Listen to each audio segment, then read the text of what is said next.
दसो है ਤੁਹਾਡੇ ਚੋਂ ਨੂਰੀ ਨੱਤ ਦਾ ਸਿਰ ਕਿਦੇ ਮੋਢਿਆਂ ਤੇ ਰਹੇ।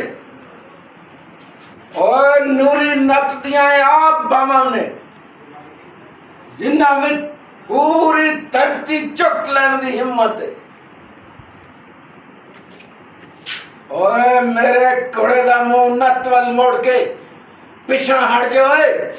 ਅੱਜ ਇਸ ਤੂਫਾਨ ਨੂੰ ਤਕਦੀਰ ਵੀ ਨਹੀਂ ਢਕ ਸਕਣਾ। ਓਏ ਤਕਦੀਰ ਤੇ ਆਪ ਸਾਡੇ ਕੰਨਾਂ ਵਿੱਚ ਨਤੀਆਂ ਵੇਖ ਕੇ ਪਿਛਾਂ ਮੁੜ ਜਾਂਦੀ ਏ। ਤੂੰ ਕੀ ਸ਼ੈਵੇਂ?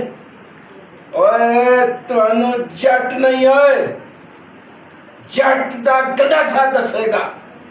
ਓਏ ਰੱਬ ਦੀ ਸਹੁੰ ਤੈਨੂੰ ਹੀ ਉਡੀਕਦਿਆਂ ਸਾਨੂੰ ਕਈ ਦਿਨ ਹੋ ਗਏ ਨੇ। ਓਏ ਜੱਟ ਨੂੰ ਵੀ ਖੜਾ ਕੀਤਿਆਂ ਮੁੱਦਤਾਂ ਹੋ ਗਈਆਂ ਨੇ। ਓਏ ਤੇਰੀ ਐਡੀ ਜੁਰਤ